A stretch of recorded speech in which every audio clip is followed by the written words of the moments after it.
Event Horizon. A spaceship that's been to hell. A doctor, a captain fighting for control. They asked me to come aboard because I've seen the darkness, the devil's eyes. It can't go to space. We can't even decide who to elect. The doctor in this movie is obsessed with his creation. I know what that's like. Michael is my obsession and my bane. Michael, stop it! If you're too close to the sun, you'll be burned. I'm done. I said, God damn! This shit's getting more and more fucking nervous, guys. Like, I swear to God, like, we're hearing shit, we're like walking away. Yeah, there's a lot of funky ass noises. It's the clowns that we're scared of. Yeah. The clowns. Fuck those clowns. Yeah. Right in the fucking clown nose. Event Horizon, starring Sam Neill, Lawrence Fishburn, skinny Lawrence Fishburn, Yeah, and what, AJ Styles? that dude from The Patriot, the bad guy. Did he die? Tell me of Ohio. Yeah, guys, I fucking love this movie. I always have. I know it's got its problems, and I know most people don't like it for some whatever reason, but I just really think it was a cool concept, the idea behind it, a haunted house in space kind of idea. And it really, that's exactly what it is. A ship, an experimental ship, had been launched earlier, like 7 or 8 years before that, with an experimental warp drive engine past Neptune, so it could be like the first spacecraft that would do interstellar travel. Well, when it initiated its startup sequence, it disappeared for 7 years and had been lost. It was called the Event Horizon. Lawrence Fishburn and his crew are rescue kind of guys. They're like, it's kind of like Space Marines, I guess, in a way. They go out and salvage, well, not really, they don't salvage wrecks, but if there's a problem, they're sent out to find out what the issue is. The Event Horizon pops back up, and they're sent out in space with Sam Neill, his character in this Dr. Weir, who created the spacecraft, to find out where the fuck it's been, what happened to the crew, and all this stuff. And that's where we get into the hauntings and ghost stuff, because where it's been, where that ship is gone, is hell. He was basically explaining the upside down. He's like, you take a thing, you fold it, and you go through this black portal to bend space and time, and it's cool when it makes sense, but when it doesn't, you're like, what the fuck? Well, I think they needed some work on that, yeah. But we're not there. We're not here for that. I know, and I think that's going to come with any space opera kind of movie, because it's science, junk science for the most part, and they're going to talk big words and this experimental warp drive shit, and you're not going to be like, okay, you know, I don't want to.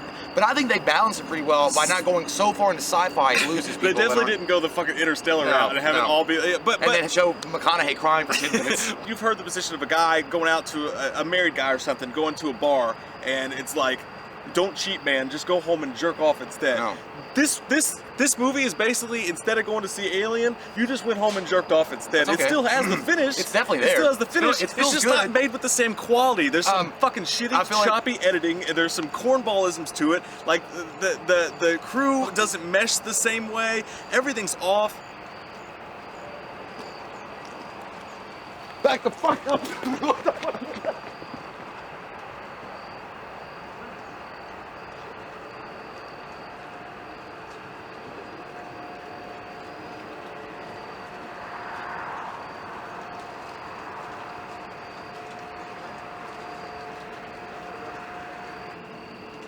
This is what I'm saying, dude. We shouldn't. Hey man, maybe you should have ripped that kid off. Maybe you should have said, there ain't no bat. I feel like Batman's gonna whip our ass. Did you turn off the camera? No, it was on the entire time. Okay. I think it's still going. Okay, just Shit, dude.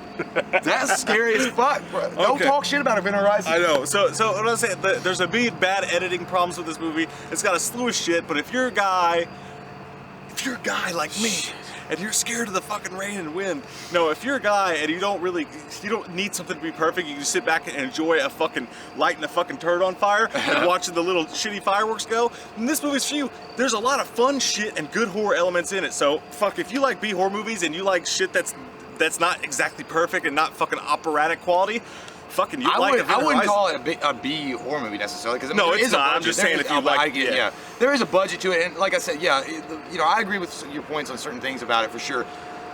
But I mean, again, I think the acting is so stellar, and the performances that are done are so well done. Why are you doing that, dude? Because you're just staring at that. It's freaking me out of me. I don't know what. I don't like it, but it's so. We gotta outrun the wind. It's so phenomenal, though, the acting, and that's what I think. Again, it sets it apart for me, and I think I'm like, hey, I'm into it. Yeah. I thought that was really funny. There is one specific scene.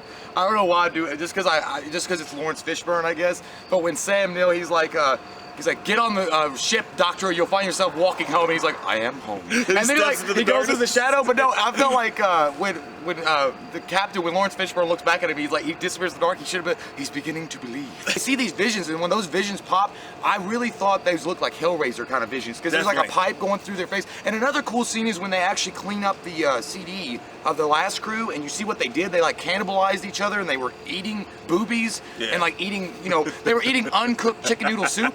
It's just insanity. It's savage. But yeah, it was just, that was really cool. I mean, again, I think what really is the ambiance. The ambiance and the atmosphere of the movie is really what's cool. And they do have comedy parts. Booker's really funny.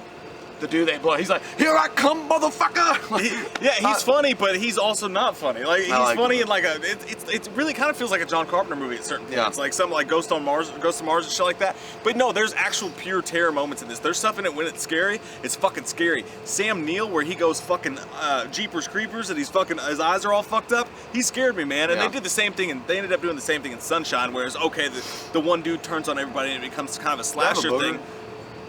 No, man, you got no boogers. It scared me. It becomes sort of a slasher thing with Sam Neill going around killing everybody. But at the same time, like I said, it's just there's a lot of fucking fun in this, and there's a lot of fun action in this. And once it gets going, it's like, I mean, it's badly edited, but at the same time, every time you turn a fucking around, it's like Will Ferrell's character in Night at the Roxbury when he goes to the club and there's hot girls everywhere, so he can't contain it. So he's like, sup.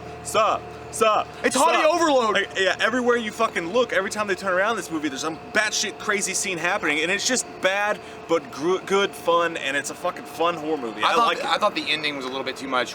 Just the idea, and they didn't hone in on this, like they just were fucking goddamn all over the place. But the idea that this ship has been to fucking hell and has come back is scary as fuck. And eventually, even though the movie doesn't do a good job showing that to you, you pick up on it eventually as the movie goes on. You eventually get there, and you're like, oh shit, why am I scared? What the fuck happened just now? I know, it's a roller coaster of a kind of movie. I mean, there's all sorts of things going on. There's loop-de-loops, and you said it, man. Lawrence Fishburne. Ben Affleck was the bomb in Phantom. He is. He's fucking on fire. Lawrence Fishburne's badass from start to finish in this movie, and he's great.